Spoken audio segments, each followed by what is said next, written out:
Hello guys, welcome to our YouTube channel BioUran, where you can spread your wings and learn biology with fun. If you are new in this channel, don't forget to like our work and press the subscribe button for future updates. So, without getting late, let's start. Hope you will enjoy it. Today, we are going to learn about the tissues. We can divide the tissue in two parts, plant tissue and animal tissue. In this video, we will learn deeply about the plant tissue. Before discussing about the plant tissue, we should have a basic idea about what are tissues. We know that all living organisms are made up of cells. For example, in unicellular organism, a single cell carries out the whole body function. Again, in case of the multicellular organism, each specialized function is carried out by a single cell. In human body, muscle cell contract and relax to cause movement, nerve cell carry messages, blood flows to transport oxygen, foods, hormones, waste material and so on. In plants, vascular tissues conduct food and water from one part of the plant to the other parts. So, we can say that the multicellular organism show division of labor. The cluster of cells together form the tissues, tissues together form the organs and several other organs form the systems. And these systems together form the whole organism. So, what is the basic definition of a tissue? The cells having the same origin and function with similar or dissimilar structures are together called tissue. Now, let's start about the plant tissue. We know that plants are stationary. That is, they can move but they cannot locomote from one place to another. Most of the tissues they have are supportive, which provides them with the structural strength. Most of these tissues are dead, since dead cells can provide mechanical strength easily as the living ones do. Also, the growth of the plants is limited to certain regions. There are some tissues in the plants that divide throughout their life. These tissues are localized in certain regions based on the dividing capacity of the tissues. Various plant tissues can be classified into two parts. They are the meristematic tissue and the permanent tissue. First, we will discuss about the meristematic tissue.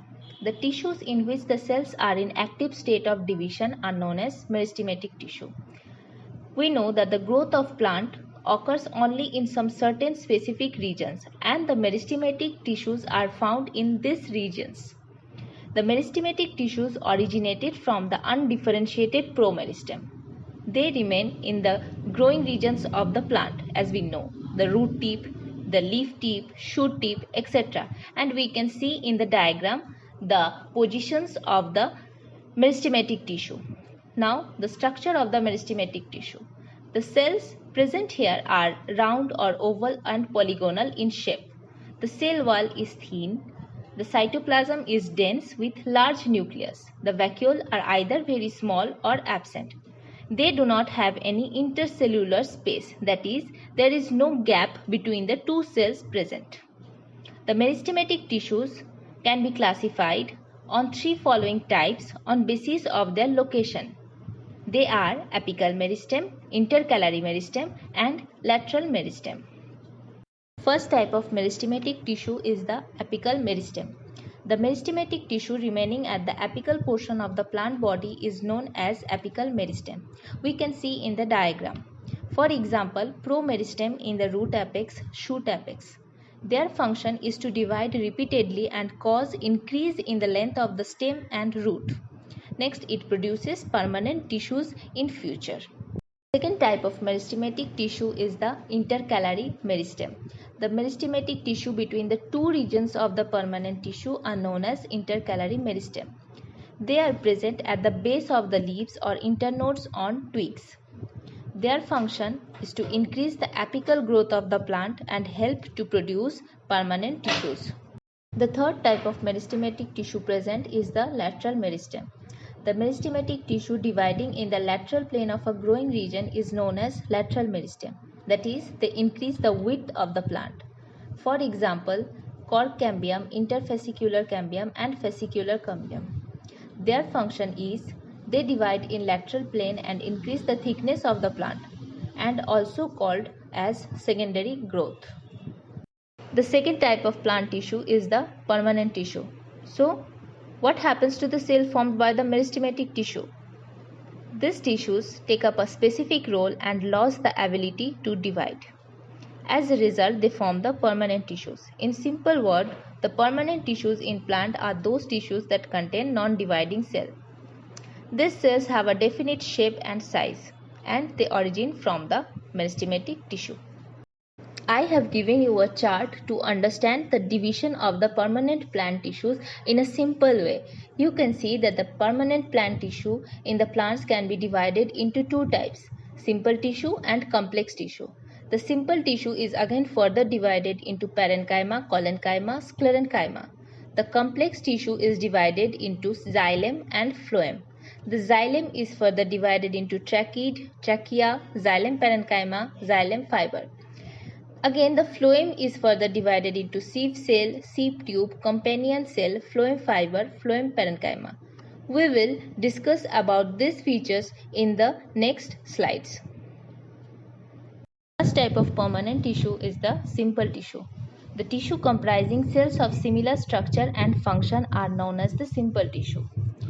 We know that the simple tissue is classified into three types: the parenchyma, the chlorenchyma, and the sclerenchyma. Here we will discuss about the parenchyma. A few layers of cells form the basic packing tissue with thin wall and intercellular space. They are present in the root, stem, leaf epidermis and mesophyll in cortex and pith of stem and also in the other parts of the plant body. Now, the structure of the parenchyma tissue. The cells may be round or oval or polygonal in shape. The cell wall is thin, composed of cellulose. The cells have cytoplasm with vacuoles and large nucleus.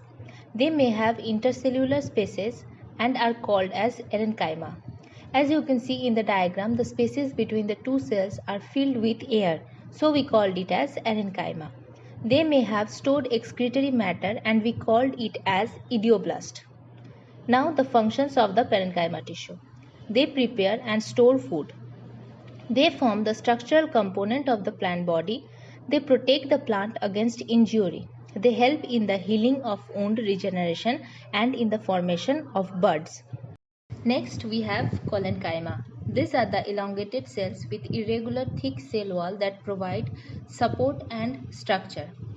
They remain in the hypodermis of stem adjacent to the midrib of leaves, fruit stalk, petiole. That is, they remain in the two adjoining regions of the plant body. Next, we have the structure. The cell wall consists of cellulose, hemicellulose, pectin, cutin and suberin. Cells appear elongated, polygonal in transverse section, as you can see in the diagram. They may or may not contain the intercellular space. Collenchyma, when containing chlorophyll, performs the function of photosynthesis. The cell wall may be provided with pits. Now, what are the functions of the collenchyma? They provide the mechanical support and helps in photosynthesis and in the storage of food.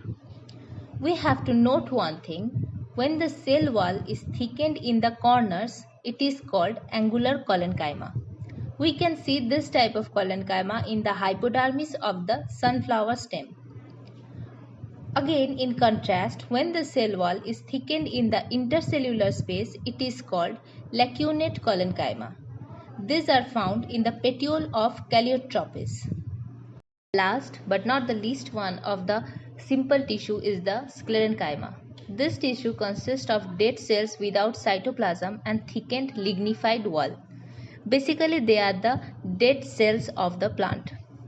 They are present in the bundle cap, vascular bundles, periderm or bark, and also in the veins of the leaves. The structure of the sclerenchyma are: the cells are dead, devoid of protoplasm. The cell wall is highly thickened and lignified. The cell wall shows the presence of the simple pits. These cells are elongated with a very narrow lumen. The cells vary in their sizes and shapes. The sclerenchyma elements, which are fibrous in outline, are called sclerenchyma fibers, which may be classified as xylem fibers and phloem fibers. When the cells are irregular in shape, They have very thick dead wall and smaller in size. They are then termed as sclerids. The function of sclerenchyma is to provide mechanical support to the plant body. The second type of permanent tissue is the complex tissue. The permanent tissue having different types of cell with similar origin and function are known as complex tissues. We have noted that the simple tissues are made up of only a single type of cell. But in case of complex tissues, they are made up of more than one type of cells. All the cells coordinate to form a common function. Xylem and phloem form the permanent complex tissues in plants. They help in conduction and together form the vascular bundle in plants. The first type of complex tissue is the xylem tissue. The thick woody tissue helping in the upward conduction of water from the root to leaves is known as the xylem tissue. They carry the water and the minerals from the soil and transport them to the different parts of the plant. Xylem tissue consists of tracheids, trachea, xylem parenchyma and xylem fibers. So, what are tracheids? They are present in the stem and root of fern and also in the vascular bundles of higher plants. You can see in the diagram the shape of the tracheids. They are longitude, tapering at the both ends and devoid of protoplasm, and the walls are lignified with intercellular spaces absent. And you can see that they are provided with pits. Next we have the trachea.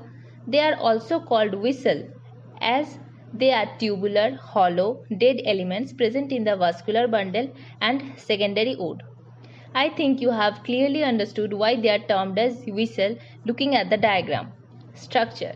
They have tubular structure because they have transverse walls absent and the side walls are massively thickened. Next we have the xylem parenchyma. These are the only living parenchyma elements. It is distributed in both the primary and the secondary walls. They are thin-walled parenchymatous in nature. On the basis of their arrangement, they are of two types. Number one, the axial parenchyma. These are forming the axis region of the plant. And the ray parenchyma, when they are transversely placed, you can see it. As you can see in the diagram, the parenchyma ray is described there. Next, we have the xylem fibers. The sclerenchyma fibers of the xylem elements are called the xylem fibers. They are mainly present in the xylem part of the vascular bundle and secondary xylem of the dicotyledonous plants. They are elongated structures with tapering ends. These elements are dead. They are of two types, the fiber tracheids and the libriform fibers. The fiber tracheids are the slightly broad at central positions, wall provided with the ordered pits. The libriform fibers are long, narrow, without much lumen and with the simple pits. Now, what are the general functions of the xylem elements? Xylem gives mechanical strength to the plant body. As we know, it is composed of the thick walls stiffened with the lignin. Next, it forms the major component of the secondary wood. It conducts water and mineral salts from root to leaves. The minerals and the water is absorbed by the root hair in the roots and then they are transported to the leaves of the plant to carry out their photosynthesis and other metabolic functions. Next, they carry out the metabolic activities by xylem parenchyma. Now, we will discuss about the phloem tissue. The phloem tissue helps in the translocation of food from the leaves to the other parts of the plant body. We have seen that the xylem tissue helps in the transport of water and mineral salts from the root to the leaves, and the phloem tissue helps in the transport of foods prepared by them to the other parts of the plant body from the leaves.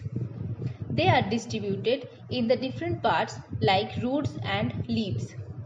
Phloem is composed of seed cell, seed tube, companion cell, phloem parenchyma and phloem fibers. Now we will discuss about the different parts of the phloem tissue. First we have the sieve cell. These are the elongated phloem cells without sieve plate and are present in the lower plant. You can see in the diagram the structure of the sieve cells. It has narrow tubular structure with the terminal ends are pointed. The walls are comparatively thin and are formed of cellulose. Next we have the sieve tube, the living tubular component of the phloem tissue which are devoid of nucleus is known as sieve tube.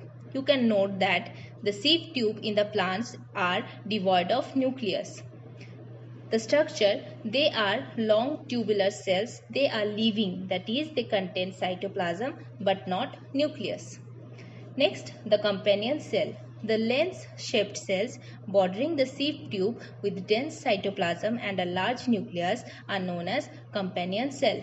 They are typically lens-shaped with tapering ends and remain adjacent to the sieve tube. They are living with large nucleus and vacuolated cytoplasm. You can see in the diagram, it is pointed out there which one is the sieve plate companion cell and the sieve tube. The fourth one is the phloem parenchyma. The parenchyma cells of the phloem tissue is known as phloem parenchyma. You can see in the diagram the parenchyma is noted out there. They are living with vacuolated cytoplasm and a large nucleus. They store starch, resin, tannin, etc. Next, we have the phloem fibers. The dead sclerenchyma fibers of the phloem tissue is known as phloem fiber. The lateral walls are provided with simple and bordered pits. They are dead elements devoid of cytoplasm and nucleus. Now, the general functions of the phloem tissue.